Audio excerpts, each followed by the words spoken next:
All right, station identification. From the very beginning, when I started looking into all this and learning all this, I always thought that you had to identify at the beginning and the end and every 10 minutes in the middle. Not necessarily what it says. It says that you must identify every 10 minutes and at the end. Now, the procedures for making a call at the beginning inherently have you saying your call sign at the beginning. So you still say it at the beginning, the end, and every 10 minutes in the middle. And so it's still there, but that's not necessarily what the rules say. The rules say every 10 minutes and at the end, except for when controlling RC craft. So if you're operating a drone or radio-controlled car, boat, aircraft, whatever, there's no call signs associated with that. I think isn't there something... Aren't you supposed to have your call sign on the device that you're controlling? Okay. Yep. Oh, joy. I love working on transponders so much that I made them move me to a whole different shop. So, okay. I never knew about the transponder thing. Yeah. Yeah. It's very popular. Okay, so language, whenever you identify, regardless of which country you're in, your call sign is always identified in English. So, phonetic alphabet is encouraged. Some form of the phonetic alphabet at the very minimum. The NATO phonetic is preferred, but other people use different ones. Okay, and whether you're using CW or voice, you still have to identify. So, of course, if you're using CW, it'll be dits and das instead of letters and numbers. And just so you know, all of the numbers are 5 segments. All of the numbers are 5 segments. So you can't pick anything short when it comes to numbers. When are you required to transmit your call sign? Delta, at least every 10 minutes and at the end. And you see why I emphasize that, right? Okay. When may an amateur station transmit without identifying on the air?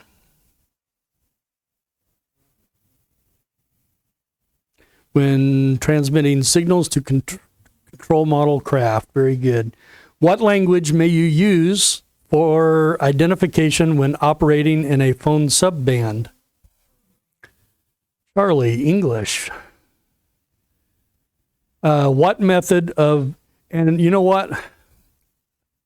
I have nothing against other languages, but I have kind of a southern accent, and you know how odd it sounds to try to speak French in a southern accent? It just doesn't work. So what method of call sign identification is required for a station transmitting phone signals? What method of call sign identification is required for a station transmitting phone signals?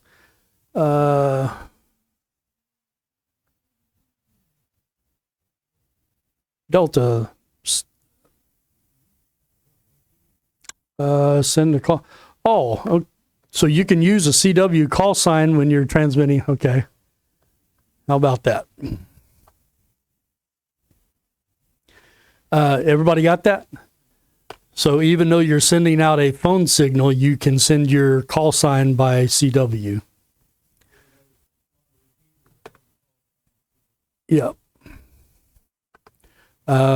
We were going to do a meeting about this at one point, have everybody demonstrate their call sign in Morse, and then it never happened. They need to get back on that again. Okay, what do the FCC rules state regarding the use of a phonetic alphabet for station identification in the amateur radio service. Bravo, it is encouraged. On VHF and UHF, sometimes people just use the letters, numbers and letters. But for HF, it's really encouraged to use the phonetic because you have more noise in HF, so sometimes it's necessary to be able to understand what somebody's saying. And the call sign is probably the most important part of your communication, because if you get the call sign wrong, you don't know who to send the QSL card to. Okay? What do FCC rules state regarding the use of a phonetic alphabet for station identification in the amateur radio service? It is encouraged. Identification. For some operations, using a tactical call sign is allowed. Now, I'm not real sure if chicken dinner would technically be an allowable call sign. It would have, because so it says, okay, so tactical is a call sign describing your function. So race headquarters. I only bring that up because we have a buddy that uses chicken dinner for his tactical call sign all the time. Yeah, we know who he is. But you can use, so race headquarters, so you would have race headquarters would be a tactical call sign, and then maybe checkpoint 1, checkpoint 2, or water stop 1 or water stop 2 might be tactical. Yep. So, but it doesn't relieve you from using your FCC call sign every 10 minutes if you're in continuous communications and at the end. How often must you identify using your FCC assigned call sign when using tactical call signs such as race headquarters? Charlie, at the end of each communication and every 10 minutes during the communication. This is a confusing part right here is station identification. Okay. A lot of people get upset when you give out your call sign when you're looking for a contact. You give out your call sign and you say QRP at the end. So Kilo 4 X-Ray Lima Golf QRP. That lets people know that I'm operating at reduced power. Okay, so QRP is low power operations. Used to be, it's my understanding that it used to be 5 watts or lower for everything. Now it's kind of recognized that it's 5 watts or lower for CW or 10 watts or less for voice for QRP. So some people get upset because they think you're looking for special privileges because you say you're QRP. Well, it's not really that. You say QRP so they understand why your signal is probably not as strong as the 100 or 200 watt stations that they're receiving. Mobile lets them know that you're in your car and you're moving around, so the signal may fade or come and go. So that's kind of important. What is the /3 for?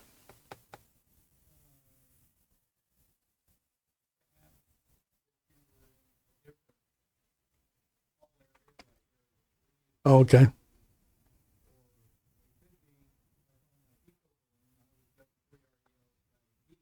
Okay.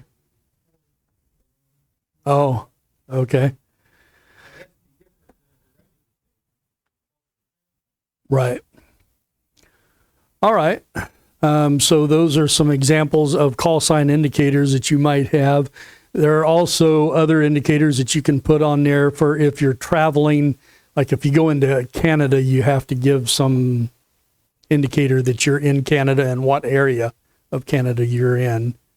I don't know if Mexico has the same things or not. But they're for mobile or portable operations or to note something, a call sign indicator may be used. And when you look here, you see the /3 there. Okay, that can be expressed in a number of different ways. It can be called a slash or a stroke, or what is the other one? A slant. Okay. So which of the following self-assigned indicators are acceptable when using a phone transmission? Delta. All of the above are correct. Third-party communications. Now, this is going to be when we did, what's that?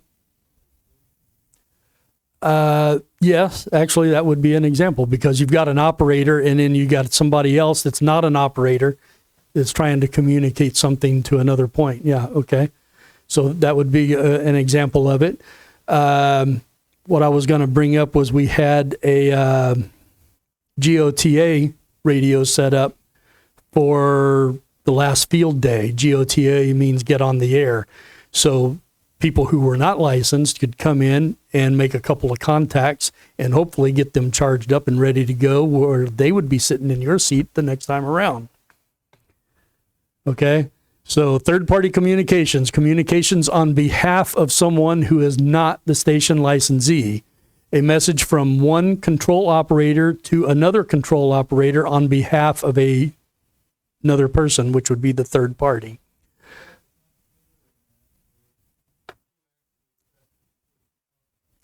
Yeah, because you're supposed to have a license to press the push-to-talk button.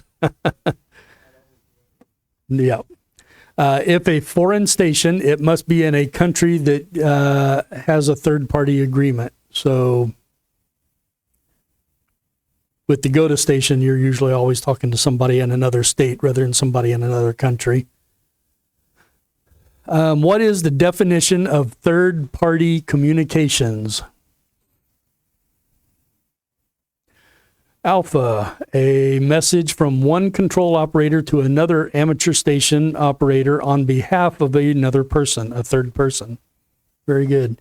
Which of the following restrictions apply when a non-licensed person is allowed to speak to a foreign station under the control of a licensed amateur operator? The foreign station must be in a country with which U.S. has a third-party agreement. That is correct. FCC inspection. How many people here knew that the FCC, once you get your license, can come knock on your door any time of day or night and demand to see your licenses in your station? Okay, it is true. I've never heard of it happening, but it is true. The FCC can request an inspection of your station anytime upon request. Station, they're going to want to look at your station license, your operator license, which we already discussed are the same thing, right? They're going to want to also look at your exposure calculations measurements. And I think we talked about this in another week, but there's things that you can do. ARRL, almost the definitive source for anything having to do with anything with amateur radio. So I would bookmark their site, and you have questions, you need to find something, that's the best place to start.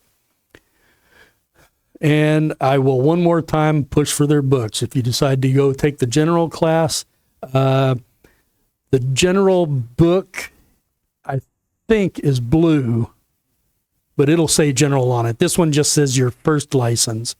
The general book will say general on it, and this one here is just like the Roman Chick book that we sent everybody. It's got questions and answers. And then the wire-bound one, this one here has got in-depth explanation of everything. So if your person needs in-depth explanations, when you get your general, when you decide to go for your general, grab those two books and you should be good. What station license do you see? When must the station and its records be available for FCC inspection? Bravo, at any time upon request by an FCC representative. Takeaways. Well, that was quick. Identification, at least every 10 minutes during a communication and at the end. It can be in CW or English on phone. Phonetic alphabet is encouraged if you decide to do the English version. No call sign when transmitting signals to control model craft. A tactical call sign describing your function at the end of each communication, and every 10 minutes during that communication, you still have to give your FCC call sign. Call sign indicators that we discussed, mobile, QRP, third-party communications, a message from one control operator to another control operator or another amateur station, on behalf of another person. Foreign countries, to have third-party communications with someone from another country, you have to have, the U.S. has to have a third-party agreement, and that's one of those things you'll probably find on the ARRL somewhere. FCC inspection, station and records must be available. They're probably not going to want to see your radio unless they suspect that you've been transmitting above your power limit. Station and records must be available at any time upon request by an FCC representative. Any questions? Ta-da! Okay, so that was the last lesson. I'm going to give everybody a quick break.